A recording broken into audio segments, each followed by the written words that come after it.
Good morning, my students. How are you? I hope you are doing well. Today, we are going to explain the poem of Daffodils. First, we should know what are daffodils.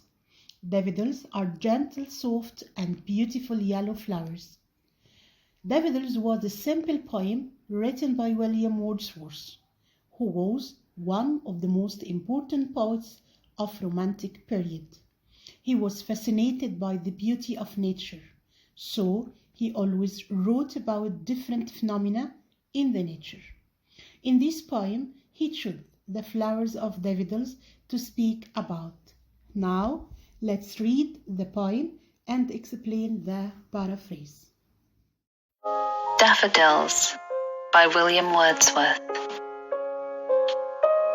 I wandered lonely as a cloud that floats on high o'er vales and hills, when all at once I saw a crowd, a host of golden daffodils, beside the lake, beneath the trees, fluttering and dancing in the breeze, continuous as the stars that shine and twinkle on the Milky Way. They stretched in never-ending line along the margin of a bay. 10,000 saw I at a glance, tossing their heads in sprightly dance. The waves beside them danced, but they outdid the sparkling waves in glee. A poet could not but be gay in such jocund company. I gazed and gazed, but little thought what wealth the show to me had brought. For oft, when on my couch I lie, in vacant or in pensive mood, they flash upon that inward eye, which is the bliss of solitude. And then my heart with pleasure fills, and dances with the daffodils.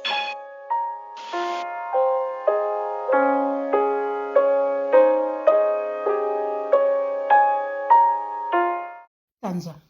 In this part, the poet described the background and the place he was walking in. He said that he was walking alone like the clouds in the sky.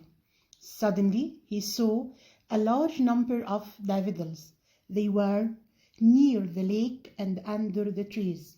The daffodils were moving gently and dancing like a happy person due to the fresh air. As we know that the rhyme scheme in this stanza is AP-AP-C-C. The poet used some easy figure of speech.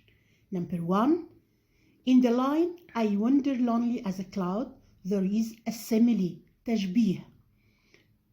He described himself as a cloud which floats in the sky. Number 2, fluttering and dancing. There is a personification, tashkhis, in this line, as he describes the flowers as human beings who are dancing happily.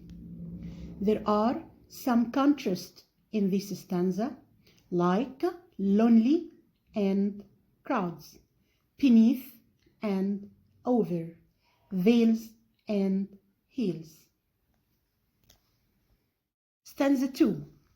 In this part, the poet made a link or a pond between the daffodils and the bright stars in the sky.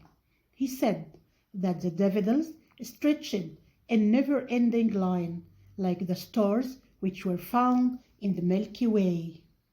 The poet said that they were moving happily as they were dancing. The rhyme scheme in this stanza is AP-AP-C-C. We have some figure of speech in this stanza, like continuous as the stars. Here there is a simile, and the poet describes daffodils as the brightest stars in the sky. In the last line, tossing their head, there is a personification as the poet describes the daffodils as human beings who are dancing happily. Stanza 3. In this stanza, the poet made other pond between the daffodils and the waves. He said that the waves were moving happily like the daffodils, but the daffodils were happier than the waves. The poet was happy with this scene. He kept standing in front of the daffodils without thinking, and his heart was full of pleasure. The rhyme scheme in this part is also AP, AP, C, C. And we have two figures of speech. Number 1, the waves beside them dance. There is a personification in this line, and the poet describes the waves as human beings dancing happily. Stanza 4. In this stanza, the poet described his feeling when he was at home. He said, when he was busy or free, he remembered the scene of golden daffodils. He became very happy, and his heart began to dance with them. The rhyme scheme in this part is AP, AP, C, C. We have two figures of speech here. Number 1, the contrast between the word vacant and pensive, and the metaphor in the word eye word. He describes his memory as an eye which can see the daffodils.